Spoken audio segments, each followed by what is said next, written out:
hacer una oración.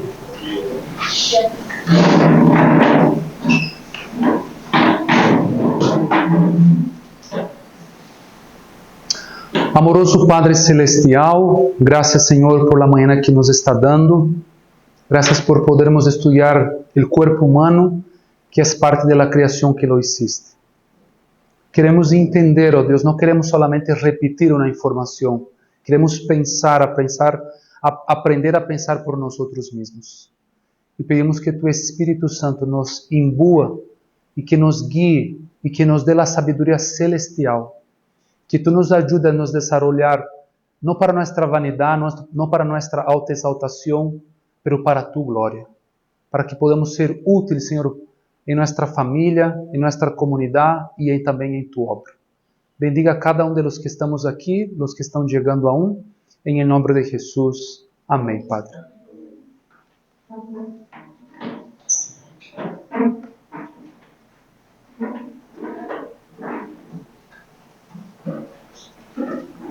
Pregunta de examen. Essa é a pergunta de examen. ¿Cuál es el esfínter que divide el esófago del estómago?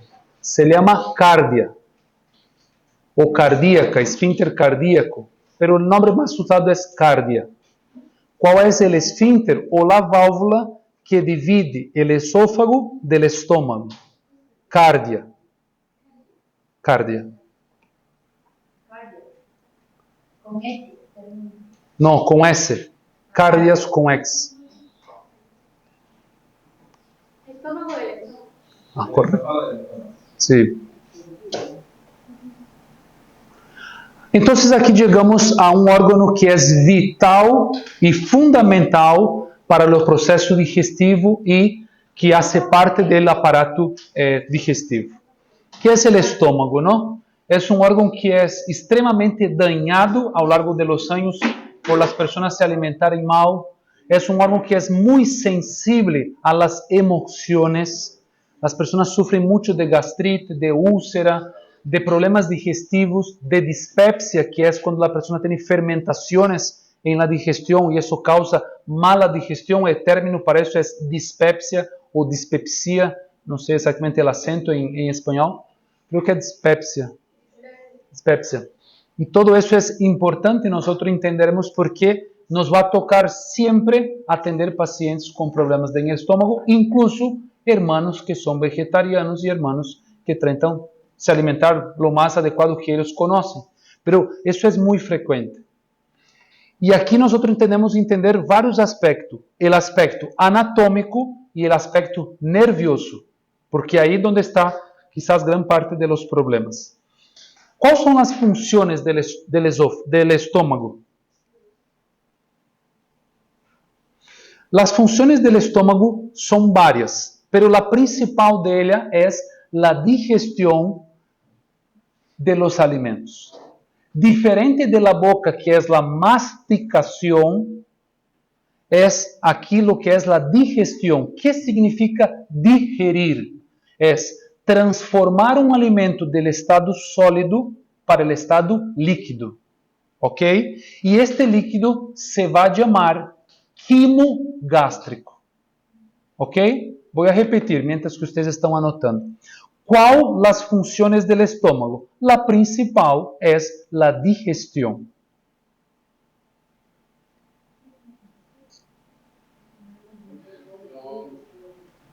¿Qué es digestión? Es la transformación o el proceso que pasa el alimento del estado sólido para el estado líquido.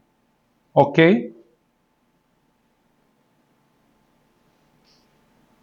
¿Cómo se llamaba el alimento en estado líquido? Quimo gástrico. Este líquido, después de pasar del proceso, después de pasar del proceso de transformación, se llama quimo gástrico. El alimento ahí, que es el bolo alimenticio que llegó de la boca y del esófago, está en estado sólido, aunque masticado, pero ele tem que se transformar para ser absorvido no intestino. Quando ele passa por esse processo de transformação, ele já não se chama mais bolo alimentício, senão se chama quimo gástrico. Ok? Gástrico. gástrico. Ok.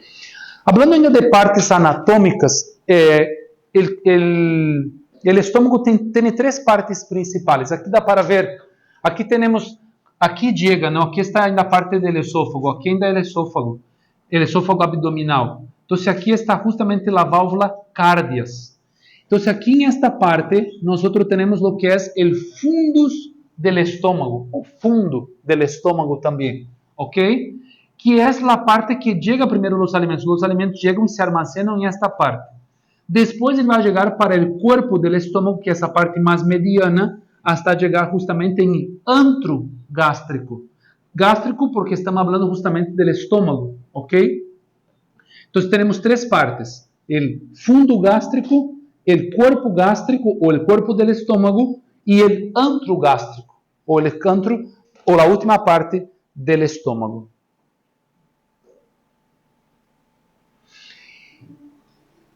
¿Cuál es el nervio que inerva, volviendo a lo que hablamos sobre inervación, que trae conducción nerviosa o conducción sensitiva? La parte motor y la parte sensitiva es el 10º par craneal. Nosotros tenemos 12 pares craneales. 12 pares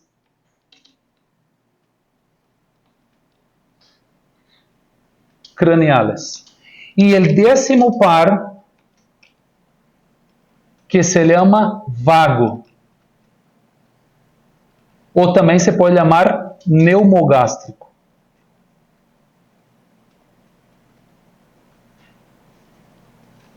¿Por qué se llama neumogástrico? Porque inerva la parte de neumología, que es el pulmón, y gástrico por la parte del estómago. ¿Ok? Entonces ahí está. Nosotros tenemos 12 pares craneales y el 10º par se llama vago y que también se puede llamar neumogástrico. ¿Cuál es la función en el contexto que estamos estudiando? Porque el nervio vago tiene otras funciones: traer inervación para el estómago, donde ayuda en la parte de la contractibilidad y en la parte sensitiva. Y es por eso que las personas que tienen desautonomía, significa que la función de él está desregulada, las personas pueden sufrir del estómago. Y personas que están muy ansiosas, personas que están muy nerviosas, tienen una afectación del nervio vago y aumenta la secreción gástrica. La hipercloridrosis significa el ácido clorhídrico es producido en cantidad excesiva, eso se llama hipercloridrosis y eso causa dispepsia, mala digestión. Y el exceso, cuando no hay alimento, puede causar también gastrite, porque ese ácido clorhídrico que está siendo producido, que también es conocido por jugo gástrico, también puede causar lesiones cuando está producido en exceso dentro del estómago. ¿Ok? ¿Me hago entender? Ok. Yo trato de utilizar los términos que utilizamos porque yo quiero que ustedes aprendan. Yo no estoy dando conferencia en una iglesia donde los hermanos no quieren aprender. Ustedes vinieron para aprender para ser médicos misioneros. Entonces, es importante aprender lo que es neumogástrico, inervación, digestión, ¿ok? Diferente cuando yo doy una conferencia que los hermanos son los conceptos más básicos. ¿Por qué dice cráneo? Pares craneales. No es una cráneo. Sí, exactamente, porque del cráneo sale 12 pares craneales de nervios. Y el 10º par craneal es el nervio vago, que él tiene la función del cerebro traer inervación para el estómago. ¿Ok? ¿Alguna duda hasta aquí, Elías? Yo tengo una pregunta. Sé muy bien que, o sea, que consumir, digamos, chicles, digamos, en ayunas, que es malo. Sí. Pero quisiera saber, o sea, qué es lo que pasa. Sí, porque se produce ácido clorhídrico en gran cantidad sin tener alimento en el estómago y ese ácido clorhídrico va a lesionar la mucosa del estómago, causando gastrite. Y también si se consume eso diariamente, estás hiperestimulando las células parietales, que son las células que producen el ácido clorhídrico, a siempre estar trabajando y eso causa una lesión de células parietales. Y la persona va a empezar a tener una hipocloridrosis, que es una deficiencia en la producción del ácido clorhídrico. ¿Ok? O sea, si que entiendo bien, o sea, por ejemplo, eso puede explicar cuando uno está de mal ánimo, enojado, que no se le va el apetito, ¿no? Sí. O sea, Sí, por ese nervio. tiene una inhibición del nervio vago, por ejemplo. Y puede ser el contrario, cuando la persona está estresada, produce ácido clorhídrico y le duele el estómago. Está muy ansiosa. Porque aquí nosotros recuerdan, eso es muy importante, el nervio vago es estimulado y ayuda a ser estimulado la mucosa del estómago a producir, a sintetizar el ácido clorhídrico. Entonces puede ser mucho producido o menos produzido. Pero essa é uma função do nervio vago. A outra função é uma função motora. Então, quando eu estou muito estressado, ele pode começar a contrair o estômago, que isso não são contrações que uno toca aqui e sente, mas está contraindo a mucosa, está levando estímulo, e isso faz com que, de certa forma, sintetize ácido clorhídrico e le dole o estômago. Por isso que um dos tratamentos, muitas vezes, que utilizamos quando a pessoa está muito estressada, é comer água. Por quê? Porque vai chegar alimento aí no estômago, porque a pessoa está produzindo ácido clorhídrico, mas não tem comida, e isso queima a mucosa do estômago. Então, justamente, dar um pouco de comida ao paciente alivia essa sensação. Depende. Aí que ainda... Las próximas clases, depois de terminar a anatomia, vai entrar patologia, que aí vamos falar de gastrite. Aí vocês vão entender. Por isso é muito importante entender anatomia, porque na próxima classe, quando falarmos de enfermidade, você já tem a base. Já vou poder explicar mais fácil a patologia, porque aí já estamos com a base do conhecimento anatômico e fisiológico.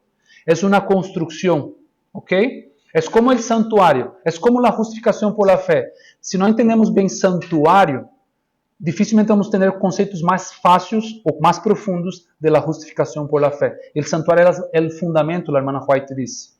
Como, por exemplo, o evangelho, o terceiro mensagem angélico, o primeiro mensagem angélico, está fundamentado sobre a verdade do santuário. Para entender a primeira mensagem, é importante entender o contexto de 44 e o contexto do santuário. A mesma coisa, para entender gastrite, úlceras, dispepsias, que já é patologia, necessitamos entender muito bem esta matéria, que é a anatomia. E ainda depois vem a fisiologia, ok? Que eu já estou dando um pouco de fisiologia também para vocês, que são como funcionam as coisas. Aqui tem um detalhe importante dentro da anatomia ainda, que é a matéria agora, que é, aqui está a curva menor do estômago e essa é a curva maior, ok? Por que isso é importante? Porque quando se faz uma endoscopia, que é, entra um endoscópio, um tubo por la boca e chega no estômago para ver a mucosa, para ver se não tem um câncer, um pólipo. Então, generalmente, o informe que justamente o endoscopista lo hace, ele vem escrito aqui, em la curvatura menor se observa tal coisa. Então, vocês agora sabem a que se está se referindo à curva menor ou à curva maior. Ok?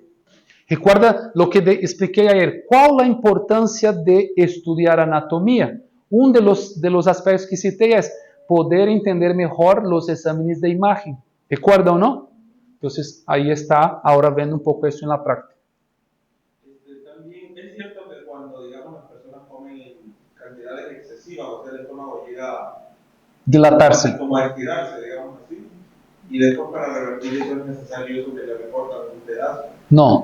Eso que se llama manga gástrica. Sí, no. Manga gástrica é um dos procedimentos dentro das cirurgias bariátricas. Há vários tipos de cirurgias bariátricas. Você pode pôr um balão, não sei como é esse balão, um globo, um balão gástrico. Não sei se em espanhol é balão gástrico ou globo. Ok. Um balão gástrico. Há outros que se pode reconstruir e deixar mais como um tubo, ou você pode sacar 100% e fazer uma anastomose, que é unir o esôfago direto ao duodeno. Então, manga gástrica é um dos procedimentos que existe dentro das cirurgias bariátricas. Pero para essas dilatações que tu está dizendo, não é necessário cirurgia. Se hace a cirurgia do estômago por la obesidade, não por el problema do estômago. Não existe recomendação de fazer bariátrica por uma dilatação do estômago. Isso não existe. Sempre é por la obesidade ou também por el diabetes. Aí, ok? La dilatação do estômago é ayuno, desintoxicação, comer saudável, automaticamente o estômago se vai reduzindo. Se vai volviendo à normalidade. Ok? Aqui, só um detalhe para vocês. Eu traje este que vocês estão vendo, se chama Atlas de Anatomia. Esta imagem foi retirada de um Atlas de Anatomia. Justo aí está la rúbrica o el nombre del autor. Entonces ustedes pueden, yo les puedo pasar, yo ya incluso ya dejé aquí una carpeta cuando pase para Jorge. Ese atlas de anatomía es excelente. Todo eso que ustedes están viendo, él dibujó a mano. Realmente ele era um escultor, um pintor com excelência. Ele tem também em colores. Então, todos esses que vocês estão vendo, foi ele que pintou a mano, dibujou a mano. Então, esse é um atlas de anatomia que lo vou deixar para vocês. Ok. Isso que vocês estão vendo aqui, dá para ver, não? Que isso se chama pliegues. Pliegues gástricos. São como fora arrugas, ou arrugas. Arrugas. São como fora arrugas gástricas. E agora nós vamos aumentar isso em uma visão microscópica para poder entender o que está passando aí, para entender a fisiologia. Isso é isso. Os mesmos pliegues gástricos, agora que nós sacamos um pedaço, hicimos uma biópsia, pusimos em uma lâmina e estamos vendo em el microscópio. Então, essa é a visão que estamos vendo macroscopicamente em el microscópio. Então, ele tem esse formato.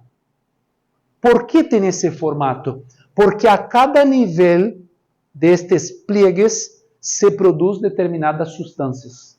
E isso é a fisiologia gástrica. E vamos tentar explicar de forma bem sencilla. Se altera. La gastrite, por ejemplo, eso se inflama. Las úlceras, eso se destroza. No sé si la palabra destroza, se destruye. Como que causa una lesión. Y cuanto más profunda, cuanto más se va profundizando, puede llegar una úlcera perforativa, donde la puede sangrar y el paciente tiene una hemorragia digestiva alta. Porque hay un ángulo en el duodeno que divide lo que es bajo y alto. Entonces, por eso se llama hemorragia digestiva alta. Entonces, eso tiene que ir directamente para emergencia. Se puede cauterizar, se puede usar algunos medicamentos y después tiene que pasar por una cirugía si es necesario operar o no, ¿no? Algunos no necesitan operar, pero eso se puede perforar. ¿Ok? La principal causa de hemorragia digestivas altas son úlceras gástricas. Las úlceras gástricas se pueden perforar. De acordo quanto mais estão, porque aqui nós estamos falando da parte mais interna dentro do estômago, não? Que é a mucosa. Então, cada vez que se vai profundizando, vai chegar às camadas. Então, temos a camada muscular da mucosa. Quanto mais isso, então, se está em esse nível, é mais uma inflamação, não uma gastrite. Quando vai profundizando, já temos uma úlcera.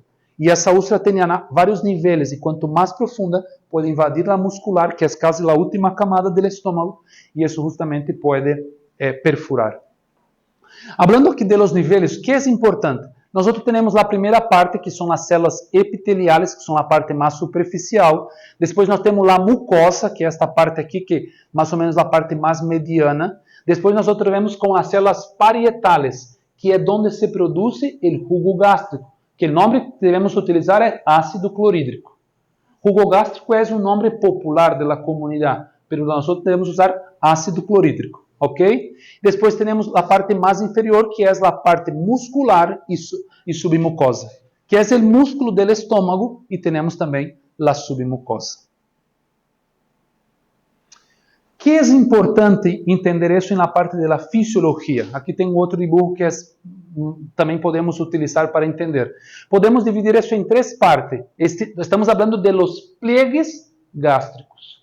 Então, temos a parte mais superior, que se chama coelho, a parte mais mediana, que se chama corpo, e também a parte mais inferior, que se chama fundo.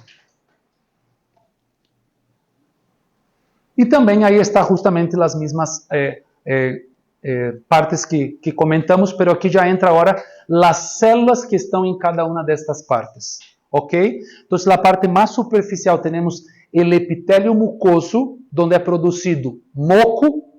Por que é produzido moco? Porque o moco é protetor, ajuda em processo de lubrificação interna para evitar a gastrite e também tem uma função também imunológica. Quando entra bactérias, o moco é protetor.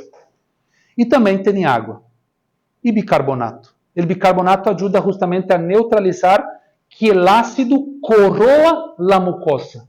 O estômago tem que produzir um ácido, o ácido clorídrico. Vou anotar aqui. não sei se escrevo bem em espanhol, porque lo sei solamente em português. Creo que tem uma H em espanhol. Aqui tem a H? Ou é aqui? Aqui. Aqui? Después de la R. Aqui? Ok.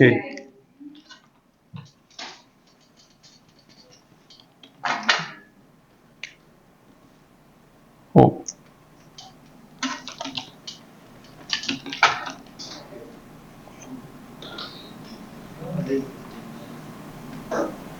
¿Y tiene acento? Ok. Clorhídrico. El ácido clorhídrico tiene un pH, ya voy a explicar qué es pH, entre 1 y 2, potencial de hidrógeno, ¿no? Entre 1 y 2. ¿Por qué tiene que ser ácido? El pH normal, vamos a anotar aquí. El pH normal es de 7,35 a 7,45. ¿Ok? Ese es el pH de la sangre, el pH normal. Las personas que tienen el pH menos que 7,35 tienen ácido. É um pH ácido. Um pH mais que 7,35 é um pH alcalino ou base, ok? Então, esse pH do ácido clorídrico, ele é ácido ou alcalino? Ácido, extremamente ácido, porque o pH é o mínimo que se pode ter está o pH. Pero ¿por que tem que ser ácido? Porque necessita corroer ou digerir o alimento, ok? Então, ele tem que ser ácido. Pero ¿y cómo él no quema la mucosa del estómago? Porque tiene moco, porque tiene bicarbonato y porque tiene agua en el epitelio más superficial o más cerca justamente de la parte superficial de los pliegues. Entonces, protector. ¿Qué es el pH para los que no saben? pH es una medida que utilizamos para mensurar los ácidos y compuestos de la sangre. ¿Ok? pH. Eso ustedes van a escuchar mucho. Esto tem um pH muito ácido. Por isso se diz a dieta alcalina, porque pensa que os alimentos são todos alcalinos, e isso não é correto. Ok? Então, isso é. Ácido clorídrico tem um pH de entre 1 e 2, o pH normal da sangre, que é pH normal, N, que é uma N, de normal. E que está normal é entre 7,35 a 7,45. Por debaixo é ácido, por encima de 7,45 é alcalino. Para medir os ácidos de la sangre. É uma medida que utilizamos para medir os ácidos de la sangre. Não, se estamos falando de la vagina. Estamos falando de quanto os ácidos, o pH é vaginal, de esta zona íntima de la mujer. Sí. Sí. Funciona porque alcaliniza um pouco esse excesso de acidez. Pero, se a pessoa utiliza por muitos anos, por muito tempo, ela vai causar uma lesão nas células parietales que produzem ácido clorídrico e tem que ser ácido. Por um curto tempo. Sim. Eu prefiro utilizar outro tratamento porque a Amanda White disse que não devemos utilizar bicarbonato. É mais ou menos como usar uma droga para um tratamento. Porque há muitas drogas como omeprazol, pantoprazol, que são buenos para alcalinizar o que tem que ser ácido. Então, aqui eu posso ir à causa, porque isso só está diminuindo a acidez do estômago, não está tratando a causa do problema. E por isso neutraliza, e por isso sinto uma sensação, os famosos antiácidos. O bicarbonato é um antiácido. Incluso os antiácidos estão compostos de bicarbonato, pero não trata a causa do problema. ¿Y cuáles son posibles causas? Ok, é que aí vamos entrar na matéria de patologia, e não quero entrar agora. Entende? Na próxima semana, ou quizás até essa semana, já vamos entrar em patologia. Primeiro vamos focar-nos em anatomia, para não irmos muito lejos, senão nos dispersamos muito. Ok? Qual é a segunda parte? A parte do corpo. Células parietales que estão presentes. Isso é uma célula. Uma célula significa Aqui dentro del pliegue, hay una célula que produce algo. ¿Qué produce? El ácido clorhídrico. Aquí está la sigla bioquímica del ácido clorhídrico, HCl, y el factor intrínseco. ¿Cuáles las funciones? La función del ácido clorhídrico es digerir los alimentos. ¿Ok?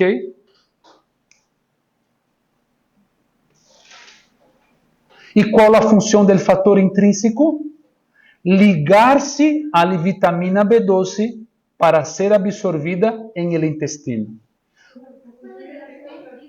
Digerir los alimentos. ¿Y cuál es la función del factor intrínseco? Ligar-se a la vitamina B12 para ser absorvida en el intestino.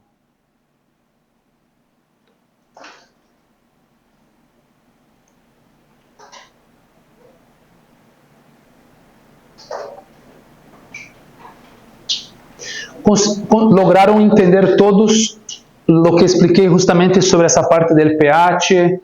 ¿Para qué es el pH? Me contesten, chicos, presten atención a la pregunta. ¿Lograron entender? Ok, voy a hacer una pregunta individual. Naim, ¿qué es el pH? Es lo que mide la acidez de las cosas. Perfecto. ¿De qué cosas? La sangre. De la sangre, perfecto. Iliana, me explique por qué el ácido tiene que ser ácido. Porque está digerir o destruir alimentos. Perfecto, excelente. Eso es, quiero que ustedes entiendan. No quiero avanzar el tema si ustedes no entienden. Porque yo sé que a veces son temas que no están tan familiarizados, pero es fácil. Pero por eso necesitamos conversar. Perfecto. ¿Cuál es la función del factor intrínseco? Ligarse a la vitamina B12 para Perfecto, excelente. ¿Dónde están localizados las células parietales en los pliegues gástricos? En el cuerpo del pliegue, correcto. ¿Cuál es la función del moco gástrico? Perfecto. ¿Qué más? ¿Cómo? No transportar. Ayuda en la lubrificación. Pero hay una otra función que yo comenté que es importante. Inmunológica. Ayuda justamente a proteger ahí contra invasores con bacterias, virus. Es protectora. ¿No? El muco gástrico. Creo que en español hay moco gástrico. Perfecto. ¿Quién produce el moco gástrico? El epitelio mucoso superficial. ¿Ok? Después, o ainda dentro del cuerpo gástrico, tenemos las células D, que producen somatostatina o somatostatina. Esa es una técnica que nosotros utilizamos mucho, es cuando es una palabra más larga o más compleja, es dividir la palabra somatostatina, para memorizar, ¿no? Y después ya somatostatina. ¿Cuál es la función de la somatostatina? Va a ayudar en absorción de nutrientes a nivel intestinal. La función de las células D en el pliegue gástrico, en el cuerpo, ese es el pliegue gástrico. En el cuerpo gástrico están las células D que producen somatostatina. ¿Cuál es la función de la somatostatina?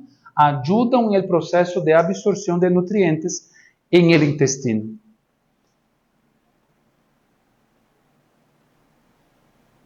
Después tenemos las células Z, o también simógena, ¿ok?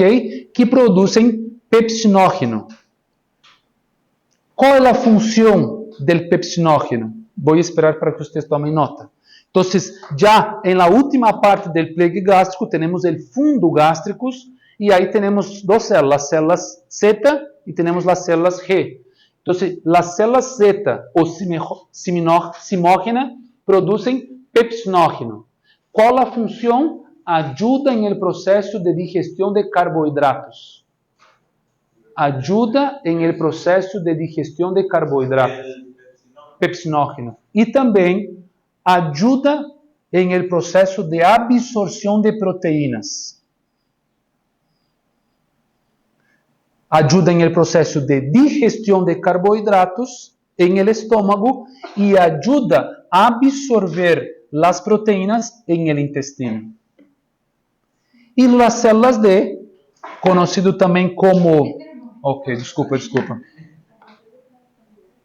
Las células Z, la simógena, producen pepsinógeno, que ayuda a ser absorvido las proteínas en el intestino, como también a la digestión de los carbohidratos en el estómago. Y la célula D ayuda a la absorción de nutrientes. Nutrientes, minerales, vitaminas. Proteínas también son nutrientes, solo que la somatostatina es algunos de los nutrientes y la pepsinógeno es otros nutrientes. Y las células G producen,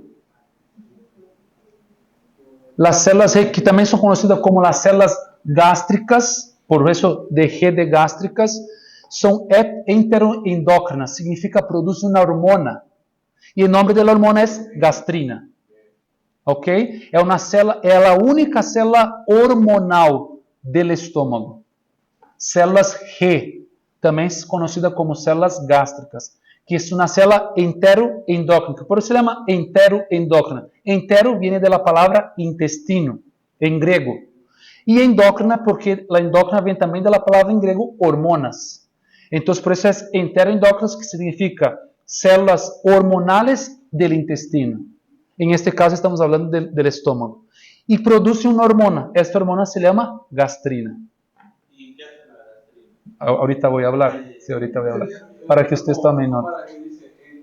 Enteroendócrina. Entero de intestino y endócrina de hormonas. Es una célula que produce hormona a nivel intestinal.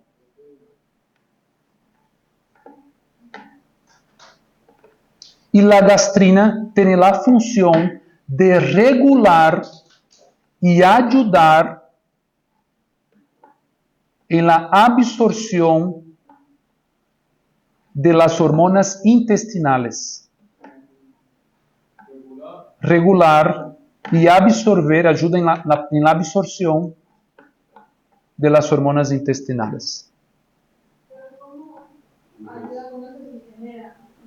No, las células G producen gastrina. Y allá en el intestino hay hormonas, que están hormonas intestinales, que allá va a ser producida, que necesitan ser reabsorbidas. Las células G van a llegar allá para ayudar a absorber. Y también ayuda en la regulación del sistema enteroendócrino, del intestino, que es justamente eso lo que estoy mencionando por la pregunta de Liz. ¿Qué pasa? Aquí la gastrina es producida en el estómago. Vamos a ver si tengo una imagen aquí que muestra el cuerpo entero. Ahí ustedes van a entender mejor. Aquí, mira, aquí está el estómago. Entonces aquí es producida la célula G. Y aquí nosotros tenemos el intestino delgado y ese es el colon, o intestino grueso. Aquí se produce gastrina. Aquí se producen varios neurotransmisores. Y todo neurotransmisor es una hormona. Entonces, para poder regular y poder ser absorbido, la gastrina tiene esta función de regular esos neurotransmisores. Ayuda a regular esos neurotransmisores.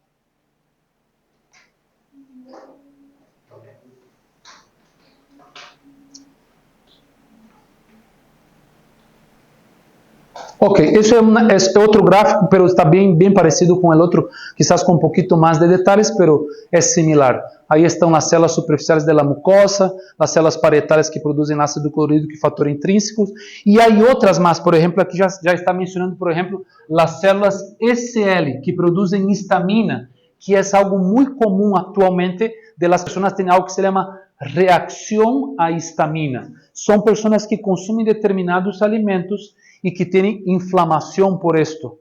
Como por ejemplo, uno de los alimentos que muchas personas tienen inflamación son los frijoles.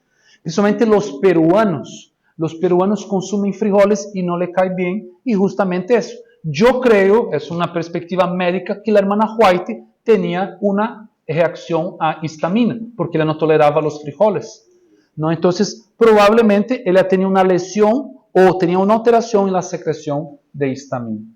¿Ok? No todos, pero hay un gran grupo de peruanos que no toleran bien, y los chilenos también, pero los peruanos aún más. ¿Ah?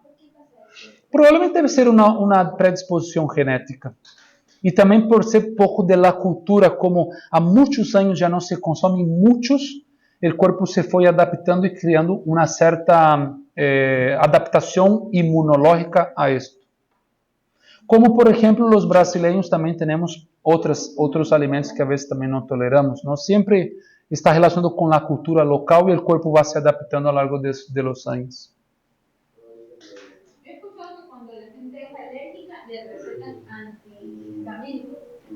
¿Cómo? Por eso, porque la histamina causa una reacción alérgica. Ela tiene dos funciones, pero cuando ela es muy producida en cantidad, ela causa una reacción alérgica. Hace parte de ese proceso alérgico, entonces tiene que bloquear la producción de histamina. Por eso es antihistamínico.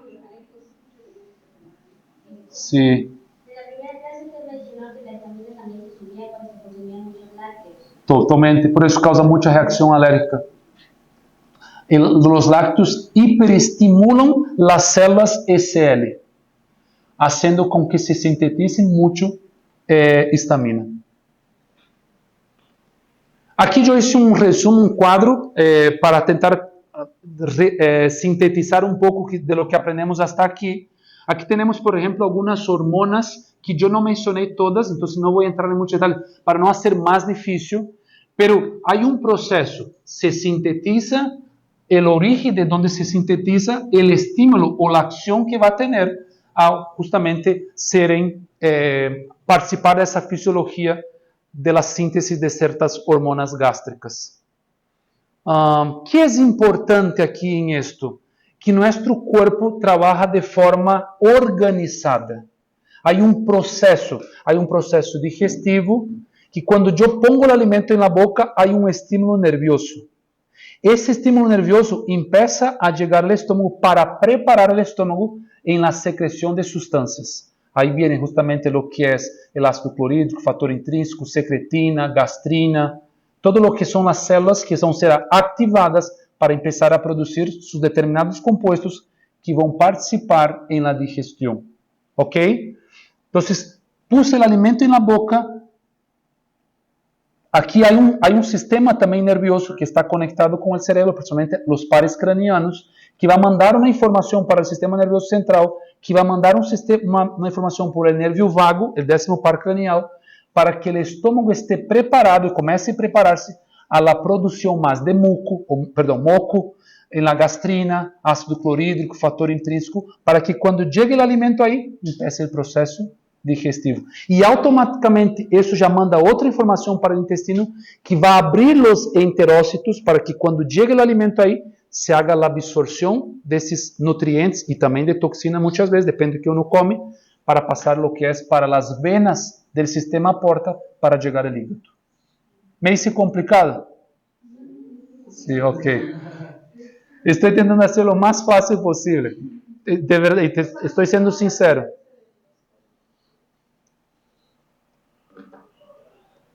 Voy a tentar dibujar aquí así. ¿Qué pasa? Cuando yo como, creo que tengo una imagen mejor que esta. Cuando yo consumo un alimento, cuando el alimento llegó en la cavidad oral, la sensibilidad de la lengua, que se llama los receptores de la lengua, hay varios tipos de receptores, del dulce, del amargo, del salado, de acuerdo con la ubicación dentro de la lengua, recibió el sabor, sintió el sabor, manda una información para el cerebro. El cerebro, a través del nervio vago que yo mostré para ustedes, que va para la médula, sale por va a llegar justamente al estómago. Va a mandar una información para las células que tiene lá, las células que acabo de mostrar en los pliegues gástricos, que va a empezar a producir y sintetizar determinados compuestos. Fator intrínseco, ácido clorhídrico, gastrina, cada uma das substâncias que tem que ser produzido, pepsinógeno, e cada uma delas tem uma função. Então, Aqui empieza o processo digestivo e aqui a importância de comer despacio. Quando uno come muito rápido, o estômago não chega nem a preparar-se para o processo digestivo. E isso faz com que a pessoa coma mais, porque ainda não houve um processo de assimilação nerviosa da digestão. Pessoas que comem despacio, comem menos. Pessoas que comem rápido, comem mais. Comer despacio ajuda no processo digestivo e principalmente masticar bem os alimentos. Então, comemos acá, ponemos alimento na boca, informação para o sistema nervioso, manda uma informação através da inervação do nervio vago para o estômago, empieza a produção de cintro e quando chega o alimento aqui, empieza a parte motora, a contractibilidade, o peristaltismo. ¿Por quê? Porque ele tem que chegar ao fundo, vai começar a produzir o que é ácido clorídrico para fazer a digestão e esse alimento tem que passar, tem que andar, tem que ir adelante, a propulsão. Então, tem que ir para adelante para sair depois que termine o processo digestivo. E agora já não é mais sólido, agora é líquido. Como se chama? Quimo gástrico. Vai sair do estômago para ir para o duodeno para ser absorvido. Fácil? Sim, perfeito.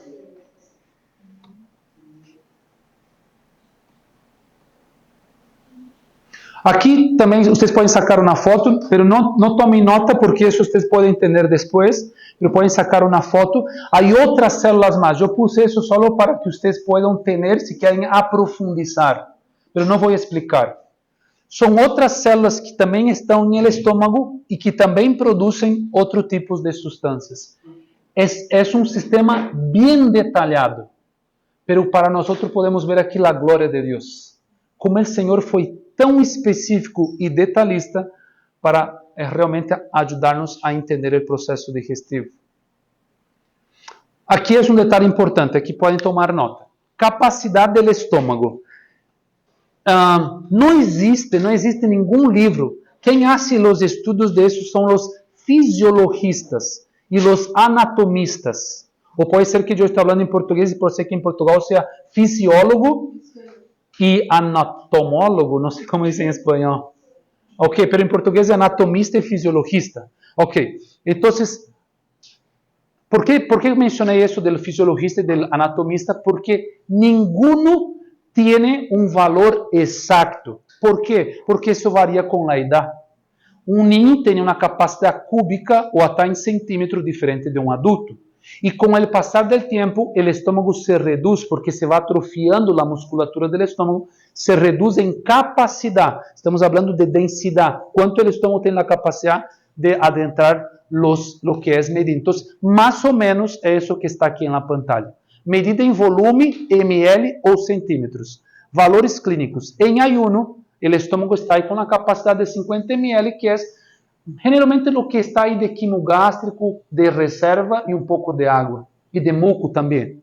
A capacidade funcional é que o estômago tem a capacidade de receber em uma comida está entre 1 a 1,5 litros, que é mais ou menos também isso em ml, não? E a distensão, a capacidade que pode chegar a ter, pode chegar a estar 3 litros. Pero isso já tem muitas consequências a nível de saúde, não? Então, o estômago tem essa capacidade de adentrar 3 litros de comida ou 3 litros de água, pero isso vai trazer uma consequência também para a saúde. Nós já temos casos de pessoas que morreram por tomar muita água. Hay una persona que dice que en ayunas hay que tomar 1 litro de agua. Não é necessário. Não existe uma medida de quanto tem que tomar. Pero você pode tomar 1 litro, como você pode tomar um vaso. Não é uma medida exata. Sim, pero aí é que aí vamos entrar em um contexto que é muito detalhado, porque tem que ver qual é o período, se foi todo de uma vez, entende? Pero para não irmos muito do tema, vamos tentar manter, o tema que estamos estudando é anatomia, e tentarmos nos concentrar em tema, porque depois vamos falar de patologia, vamos falar mais de gastrite, de úlcera, de diabetes, ok? Pero é importante entender o que é anatomia. E as perguntas devem ser mais direcionadas para o que é anatomia. Contenido alimentar, massa em gramas. Então, aqui podemos transformar também isso em capacidade funcional, que também está mais ou menos ao redor de 1 1 litro a 1,5 litro, que se pode ser convertido em 1 a 1,5 kg de alimento, pensando em quilos, não? Aqui está em gramas, 1.000 gramas ou 1.500 gramas, que também seria 1 quilo ou 1,5 kg. Distensão máxima também seria convertido em de 2.000 gramas a 3.000 gramas. Pero como aqui mesmo disse, raro em condições fisiológicas normais. Dificilmente uma pessoa vai poner 3 quilos de comida em el estômago. Um prato de comida, desses pratos grandes, mais ou menos não tão lleno, já tem 1 quilo de comida. Não é, 1 quilo de comida não é uma grande quantidade. Então, generalmente, os homens generalmente comem entre 800 a 1,2 kg. E as chicas generalmente comem aí 500, 600, 700. Muito rara vez uma chica que come 1 quilo, por dizer. Não?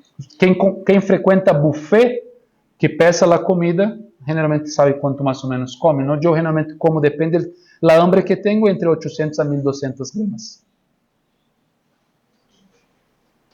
La gente que sufre de obesidad, ellos comen mucho o no. Depende. Há gente que come muito, que é uma grande parcela de los obesos, pero há outros que são obesos também por outros fatores. Hasta porque tu puedes... Mira como essa questão da pergunta que ele me está haciendo pode ser diversa.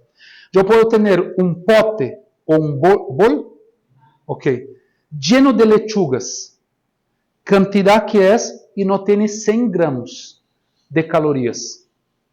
Pero eu posso comer um pedaço de hamburguesas de carne frito, que é chiquitito, e posso ter 600 calorias. Ou posso ter uma porçãozinha de papas fritas, pequenito, comparando com uma grande pote lleno de lechugas, e aqui eu posso ter 350 gramos de caloria. Para que vocês vejam, ou 350 calorias. Para ver que não é, a vezes, a capacidade que determina, sino a composição do alimento. Ok? Não sempre é quantidade. Tu podes comer pouca coisa e ganhar peso. Por isso que aí, eu estudei muito essa parte de como criar dietas.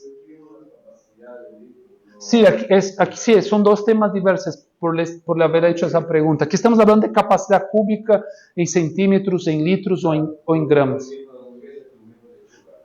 Sim, sim, sim.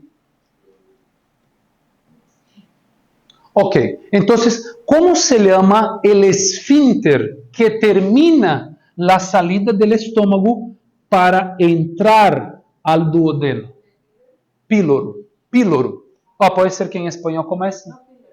Píloro, creo que é píloro. Doutor, é píloro em espanhol, não? Sim, porque pílori é de Helicobacter pylori. Ok? Como se chama este órgão quando sai justamente de lo que é el estômago? Se chama intestino delgado. Toda essa parte se chama, desde aqui se chama esto se chama intestino delgado. E o intestino delgado está dividido em 3 partes: o duodeno, o jejunum e o ileum. Ok? Então, quando sai do estômago, vamos ver outra imagem. Mientras que vocês estão anotando, eu vou volver aqui. Ó. Aqui. Quando sai, aqui está o estômago. Ó. Quando sai do estômago, aqui, esse órgão que vocês estão vendo é o pâncreas. Pero em esta imagem parece que ele está adelante, pero o pâncreas é atrás, por detrás do estômago. Quando sai aqui, há um esfínter. Um esfínter é uma válvula que abre e cierra. Se chama píloro. E depois que entra aqui, empieza o intestino delgado. Tudo isso que vocês estão vendo aqui, não em verde, se chama intestino delgado. Em bege ou marrom, não? Tem 3 partes. Creio que aqui não mostra. Mas as 3 partes são o duodeno, o jejunum e o ileum. Aí está? Aqui está, ó, intestino delgado. Duodeno, jejunum e ileum. Ok? Aqui incluso está apontando. Ó. Aqui o duodeno, o jejunum, que é a segunda porção do intestino delgado, e o ileum. E aí o ileum também tem subdivisões. ¿Y qué forma naturalmente debería pasar al intestino del estómago? O sea, ¿forma líquida o cómo pasa? Líquida. Não todos os alimentos. Porque, por exemplo, vamos dar um exemplo que todo mundo já... O maíz. Não, o maíz é... Sempre nós eliminamos o maíz, não?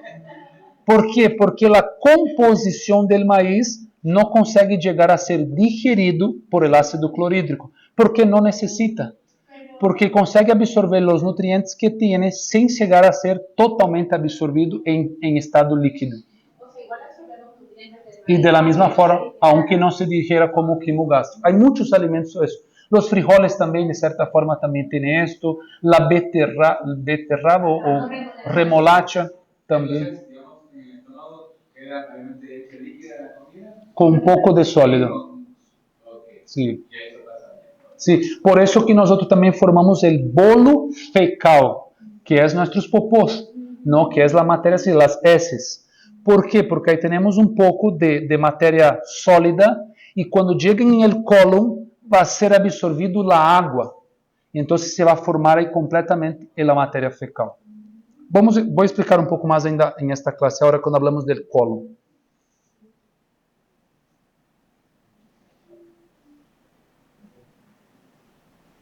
Ok.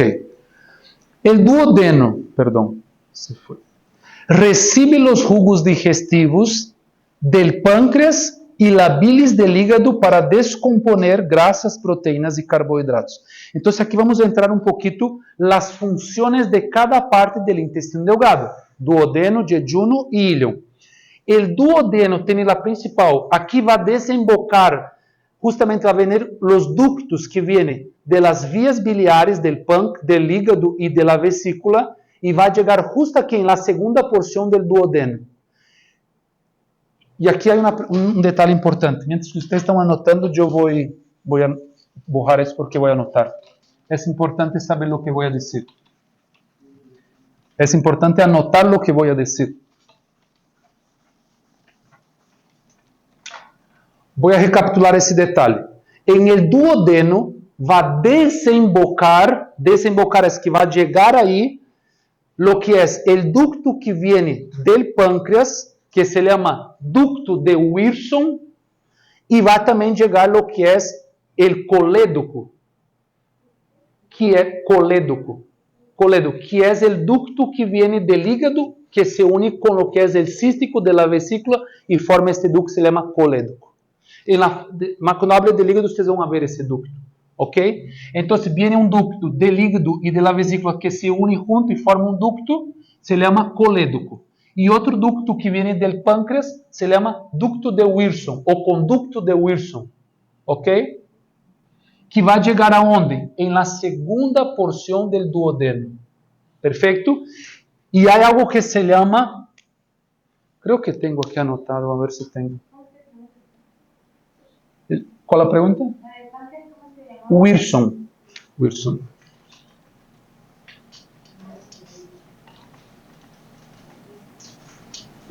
Y de la vesícula, es que de la vesícula es así, aquí está el hígado, aquí abajo está la vesícula,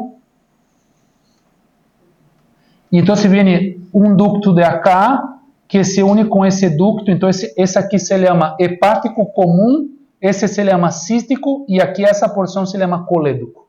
Y esa porción va a llegar ali en el duodeno. ¿Ok? Y el páncreas justamente ele tiene más o menos.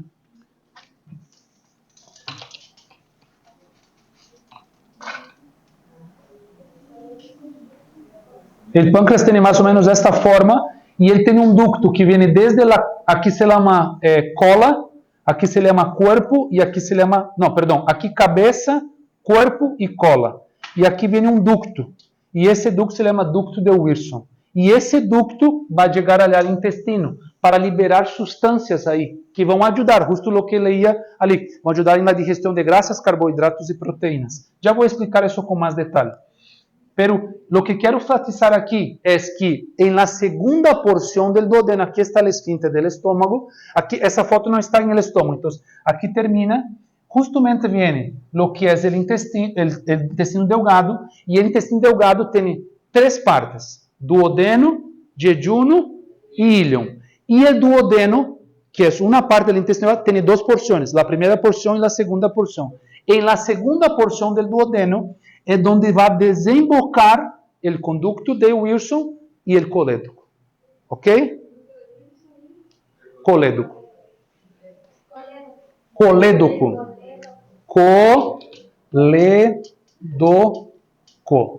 Colédoco. Ahorita voy.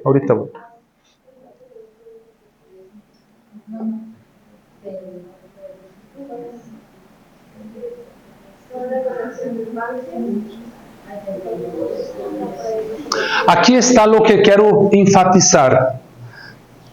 Estão vendo? Conseguem ler aqui esses nomes? De onde estão? Aqui está escrito, ó, papila duodenal maior, de water. Aqui justamente, ó, está vendo que aqui há um ducto? Não sei se vocês conseguem ver na imagem, mas aqui há como um orifício, um agujero. Aqui é onde estão vindo todos esses ductos. Viene o colédoco, viene o conducto de Wilson, que viene justamente do pâncreas e desemboca aqui. Então, aqui saem as substâncias que vienen del páncreas y que vienen del hígado y de la vesícula, que es el colédoco. ¿Ok? Eso es importante. ¿Por qué eso es importante? Porque muchos pacientes aquí tienen cálculos, no en el orificio, un poquito antes del orificio, principalmente en el colédoco, que son cálculos que salen de la vesícula y son grandes y no pasan por ese orificio y se quedan acá. Y el paciente empieza a tener una enfermedad que se llama colangitis, que es la inflamación del colédoco, que es ese ducto que se une del cístico de la vesícula, que viene el hepático común, que viene justamente del hígado, y ahí viene el cálculo, sale de la vesícula, migra, y para aquí, antes del intestino, no consegue pasar para el intestino, y ahí se queda. Eso inflama, ¿por qué? Porque ahí tiene que ser eliminado bilis. La bilis no consegue ser eliminada, ao armazenarse en un lugar que no debería estar armazenada, o almacenada, empieza a inflamar y eso causa una colangitis. Y eso tiene que ser una cirugía para operar rápidamente. ¿Ok? Yo atendí inúmeros pacientes con colangitis. Otro aspecto importante aquí. Muchos pacientes tienen cáncer de la cabeza del páncreas. Aquí, aquí el páncreas tiene 3 partes. Tiene la cola, el cuerpo y la cabeza. Generalmente, cuando el paciente tiene un cáncer del cuerpo o de la cabeza, eso empieza a crecer. Como ele empieza a crecer, ele vai justamente comprimir el colédoco, que es el ducto que viene allá de la vesícula y del hígado. Entonces, ele empieza a comprimir y la bilis que tiene que ser eliminada para el duodeno no llega. Então, se causa também uma colangitis por compressão, porque toda essa parte está inflamada, o tumor cresceu o pâncreas está comprimindo esse ducto. Me hago entender? Isso é muito comum. Todo mês, pelo menos, já tenho um paciente. Não, o câncer já é outra causa. O paciente tem um câncer de pâncreas e esse câncer que se está crescendo comprime o colédoco. E aí causa uma segunda enfermidade, que é a colangite compressiva. Ok. Entonces, pregunta de examen. ¿Cuál es la papila o la ampolla que desemboca los ductos hepáticos? ¿Cuál es la ampolla que desemboca los ductos pancreáticos y hepáticos? La ampolla de water. Ampolla de water. Que é escrito com B chica, não? De water. Aqui em espanhol seria water. Não sei se assim se diz em espanhol. Pero a pronúncia é water. Sí. ¿Cuál es el nombre de la ampolla que desemboca los ductos pancreáticos y hepáticos? Ampolla de water. ¿Por qué se dice ampolla? Porque si es solo un orificio, porque tiene 2 nombres. La ampolla es el conjunto de lo que es la mucosa del duodeno, la llegada de los ductos y el orificio. Eso todo se llama una ampolla. Pero si queremos hablar solo del orificio, tiene un otro nombre. ¿Ok? Anatomía tiene como nombre para cada uno de los detalles. El nombre es orificio de Odis. Eso es muy común, pregunta de cirugía para residencia médica. ¿Cuál es el nombre del orificio que llega, por ejemplo, la pepsina, que es lo que está producido dentro del páncreas? el orificio de Odis. No necesariamente, por curiosidad de ustedes o por interés de ustedes. A mí me encanta saber todo esto. Odis con 2D, así. No es una pregunta, es solo una curiosidad para ustedes. ¿Cuál es el nombre de...? ¿Por qué? Vuelvo a explicar. El conjunto de los ductos, la pared del intestino y el orificio, eso se llama ampolla. Y solo el orificio se llama orificio de Odis.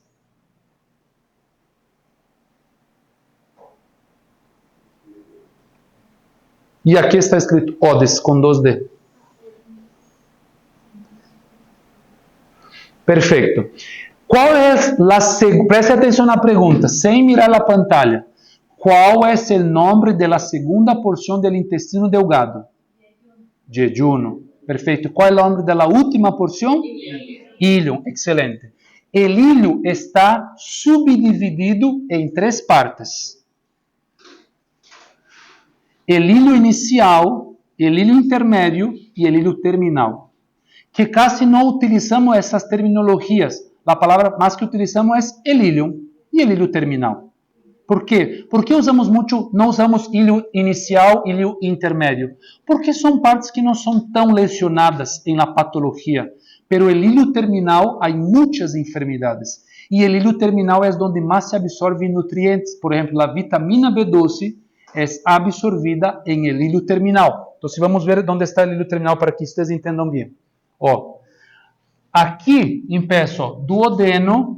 Essa curva que vocês estão vendo aqui é o jejunum e depois empieza lo que é o hilo. Então, o hilo, que é essa parte mais abdominal, ou abdômen mais inferior, empieza uma parte que é inicial, depois vem uma parte que é intermédia e a parte final que se vai unir aqui. Aqui empieza o cólon ascendente. E aqui está o ciego. O ciego é a união entre o intestino delgado y el colon o intestino grueso. Esa parte de unión se llama ciego. ¿Ok? ¿Por qué es tan importante el hilo terminal, que es esta última porción del intestino delgado? Porque ahí se absorben muchos nutrientes. Y también ahí, muchas veces el paciente come tan mal, que eso empieza a obstruirse y eso va dilatando. Y eso causa muchas patologías. ¿Ok? Entonces es muy importante entender esa parte. Como me encantaría tener un profesor así. Ustedes no saben cómo son los profesores de medicina. Ellos son grotescos. No te esperan, no te van a hacer preguntas. Y mañana tienes repaso oral, tienes que hacer... no puedes usar libros, no puedes usar apuntes. Y así, todo eso se estuda hoy, mañana tienes repaso. Mañana se da otra materia, el otro día tienes otro repaso oral. Y ahora tienes que mostrar en el cuerpo humano. Totalmente, sí. Y por eso tenemos que saber todo de memoria, muchas cosas, ¿no? Pero muchos nos olvidamos las cosas, porque hay mucho repaso, y de 5 materias al mismo tiempo. Bioquímica, fisiología, anatomía, historia, histología. Pero es lindo de estudiar medicina. Sí, a mí me encanta. ¿A ustedes no les gusta? A mí me encanta. Ok. Sí. En la parte en la que mencionaba, a nivel del estómago se supone que está el factor intrínseco, entonces se supone que eso se une a la vitamina B12. Si habría alguna patología a nivel del estómago, entonces la absorción en el intestino ya... Totalmente. Vuelvo a decir, en la clase de patología voy a explicar bien esto, porque ahora, como estamos viendo la parte anatómica, cuando entramos en patología vamos ahora a revisar, pero ahora ustedes ya están capos en esto. ¿Entiende? Entonces ya saben, el factor intrínseco se produce en el estómago, se une con la vitamina B12. Entonces, si yo tengo una gastritis que está lesionando justamente las células parietales que producen ácido clorhídrico y factor intrínseco, yo voy a tener una deficiencia de vitamina B12. ¿El problema está dónde? En el estómago. ¿Me hago entender? Por eso es importante, la base de anatomía es fundamental para siempre, para entender bien la patología.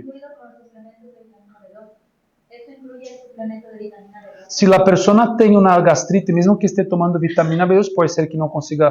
Pero el cuerpo siempre produce un poco de factor intrínseco, pero a veces es insuficiente. Pero como a veces la cápsula tiene una gran cantidad de vitamina B2 y produce un poquito de factor intrínseco, consigue se ligar y absorber algo. pero mucho mejor si yo mejoro esa mucosa del estómago y ahí doy la suplementación necesaria, ¿no?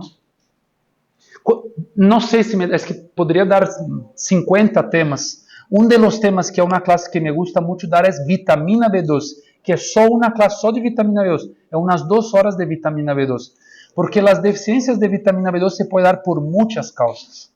La gastrite es una de las causas, ¿ok? Pero yo sé que no me va a dar tiempo en esas 2 semanas, entonces voy a dar lo que creo que es lo más importante para ustedes en este curso. Ok, yo quiero volver a una imagen aquí porque quiero hablar del colon. Y aquí hay una imagen un poquito mejor, esta. Mira, aquí están las últimas partes del hilo terminal. El hilo terminal es ¿cuál parte de qué parte del intestino? Delgado, ok, entonces es la última parte del intestino delgado. La parte que se une del hilo terminal al colon, ese es el colon, que el colon es el intestino grueso. Se llama ciego, ¿ok? Y aquí nosotros tenemos justamente lo que se llama el apéndice, ¿ok? Pregunta, no hay pregunta de examen, para que ustedes me respondan, ¿cuál es la función del apéndice? Inmuno, lembram del sistema inmunológico, inmunoglobulinas, ¿ok? Inmunoglobulinas, ¿ok? ¿Por qué se inflama tanto? Recuerda de lo que yo expliqué de las amígdalas. ¿Por qué se inflama tanto apéndice y amígdalas? Porque son órganos linfoides, son órganos que ayudan en el proceso de defensa del cuerpo. Y como el cuerpo siempre está siendo invadido por microorganismos y el sistema inmunológico está deprimido por la mala alimentación, estos órganos tienen que trabajar mucho y se inflaman. ¿Ok? Principalmente quem consome muito lácteos, carne, ultraprocessados, açúcar, ok? Em seguida passo para a pergunta para os chicos. Então, agora vamos aprender um pouco do cólon. O cólon tem 3 partes principais também.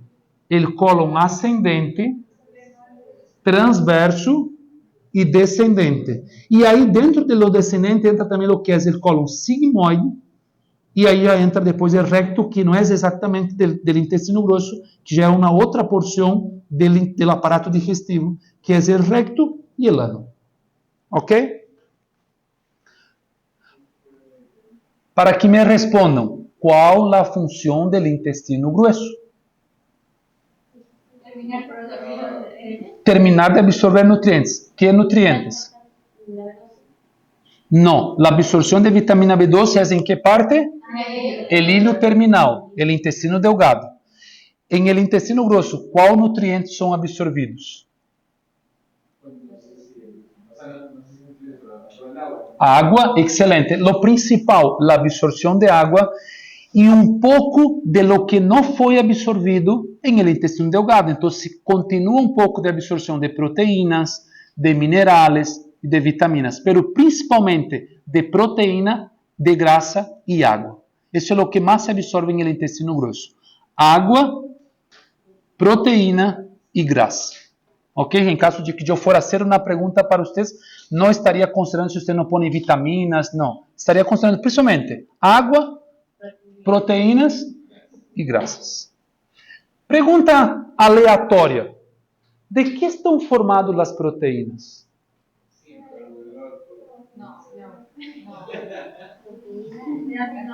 Aminoácidos. Ok. ¿Qué es un aminoácido?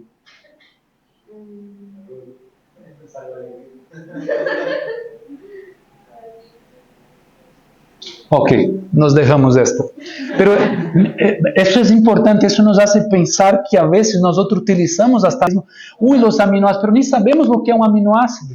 ¿Me entiende? Entonces es importante nosotros tenemos conceptos.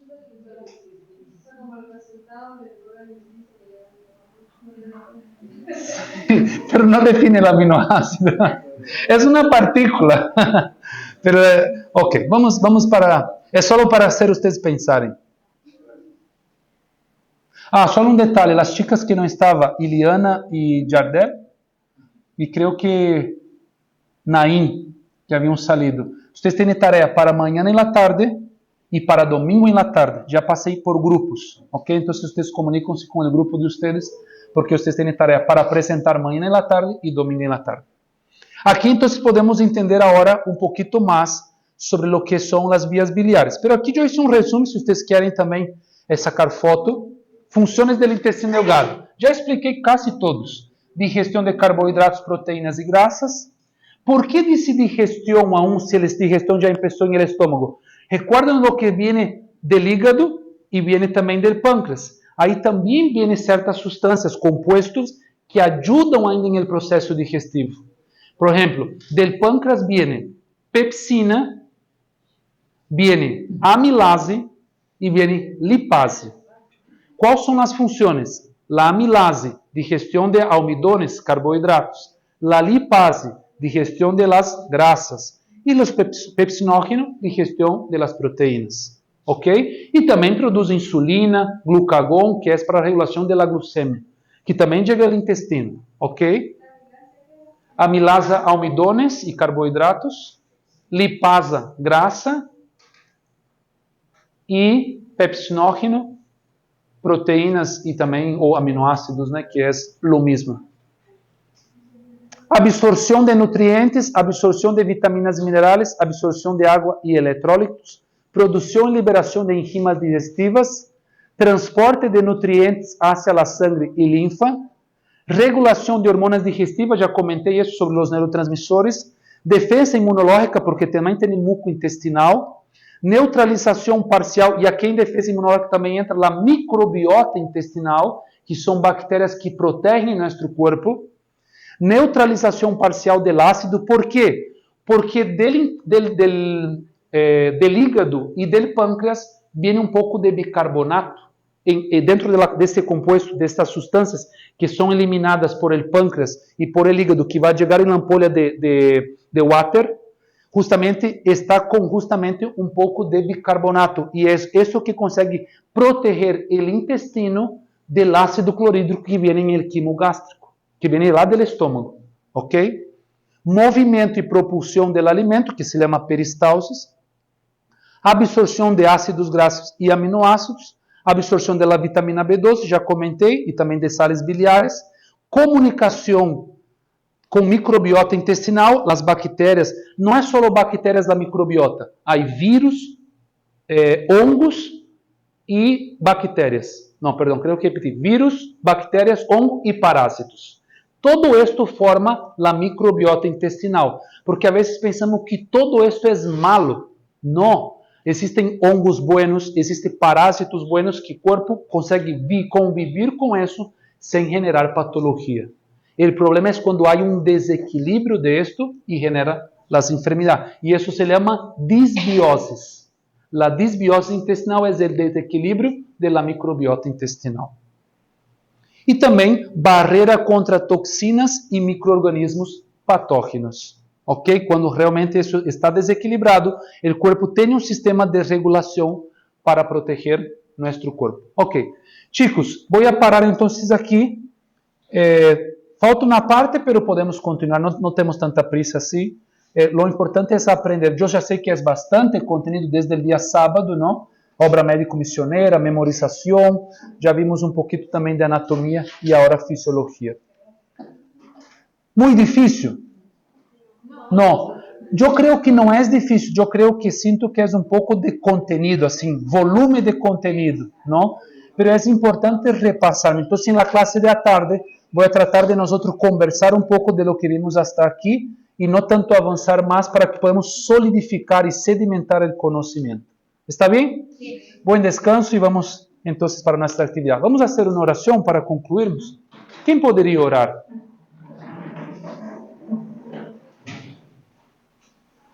Hermana Gloria, usted podría orar, por favor. Señor querido, esta tarde te damos muchas gracias por ser bueno con nosotros, por darnos la oportunidad de conocer nuestro cuerpo, Señor, dar conclusión a nuestros intestinos, conclusión a todo lo que usted nos ha puesto en el cuerpo. Pido que Dios denos memoria, Señor, y sobre todo poder, Señor, cómo cuidar el maravilloso cuerpo que usted nos ha dado. Gracias a ti por el doctor que nos está enseñando, que nos está preparando, Señor, para nosotros cuidar nuestro cuerpo, que es templo del Espíritu Santo, y también para así poder llevar, Señor, sanidad a las personas que lo necesitan, tanto iglesia y familias y vecinos que tanto padecen muchas veces, Señor, saber del maravilloso cuidado del cuerpo. Amén, Padre. Te agradecemos en el nombre de Jesús. Amén. Amén.